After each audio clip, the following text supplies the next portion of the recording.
গর্ভধারিণী মায়ের হাতে নিষ্ঠুর নির্যাতনের শিকার ২.৫ বছরের শিশু সন্তান।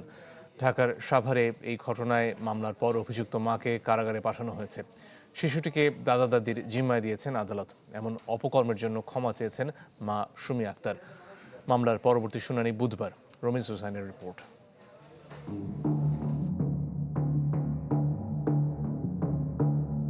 নিজের সন্তানের প্রতি মায়ের নিষ্ঠুর আচরণ।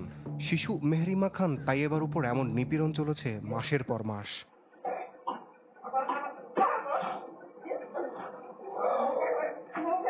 সন্তানের শরীরে আঘাতের চিহ্ন দেখে সন্দেহ হয় লন্ডন প্রবাসী বাবার। ঘরে বসান গোপন ক্যামেরা, আর তাতে ধরা পড়ে শিশুটির উপর মায়ের নির্যাতনের দৃশ্য।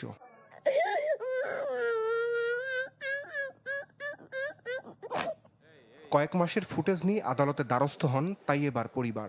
ঢাকার চিফ জুডিশিয়াল ম্যাজিস্ট্রেট আদালতে মা সুমি আক্তারের বিরুদ্ধে মামলা করেন শিশুটির দাদা। তা আমলে নিয়ে পরোয়ানা জারির পর সুমি আক্তারকে গ্রেপ্তার করে পুলিশ। তখন থেকেই মায়ের সাথে কারাগারে ছোট্ট তাইয়েবা। হত্যার শঙ্কা থেকেই নাতনিকে নিজেদের জিম্মায় চান দাদা দাদি। আশঙ্কার মধ্যে আছি, ও যদি মনে করেন ওয়ালের মধ্যে আসে, আর যে মারধর করছে ও এসে বাচ্চারা ওয়ালের মধ্যে বাড়িতে বাইরে ফলাইতে পারে।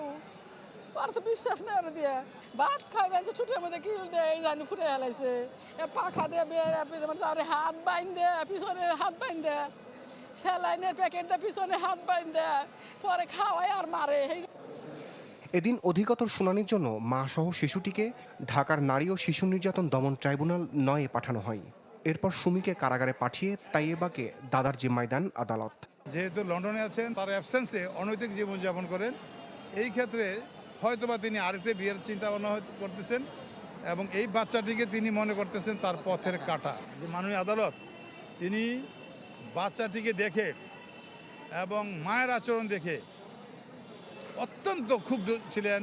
তিনি নিশ্চিত ছিলেন যে এই মহিলা হয়তো মানসিকভাবে অসুস্থ, মনস্তাত্ত্বিকভাবে অসুস্থ, তাকে সেই ক্ষেত্রে চিকিৎসা নেওয়া দরকার। আর কোনো অবস্থাতে এই শিশুটিকে মায়ের কাছে রাখা নিরাপদ নয়। দাদি আনতে গেল, আচ্ছা বাচ্চাটা কিন্তু দাদির কাছে ছুটে যাচ্ছে, কিন্তু আজকে যে আসামি মা, সে কিন্তু জোর করে আটকে রাখছে। এটা তো নাটকীয় ছিল, কিন্তু আসলে শেষমেশই বিজ্ঞ আদালত তার নাটকীয় বুঝতে পেরে ন্যায় বিচারের সাথে তাদের জিম্মায় দিয়ে দিচ্ছে। শুনানির সময় অতীত কর্মকাণ্ডের জন্য আদালতের কাছে ক্ষমা চান মা সুমি আক্তার। বুধবার মামলার পরবর্তী তারিখে শিশুটির শারীরিক ও মানসিক অবস্থা পর্যবেক্ষণ করে পরবর্তী সিদ্ধান্ত নেবেন শাহাদাত হোসেন ভুইয়ার আদালত। আমি এই নাতি পাই, আমি এত খুশি আমি বলতে পারবো না, এত খুশি আমি। রমিজ হুসাইন, চ্যানেল 24, ঢাকা।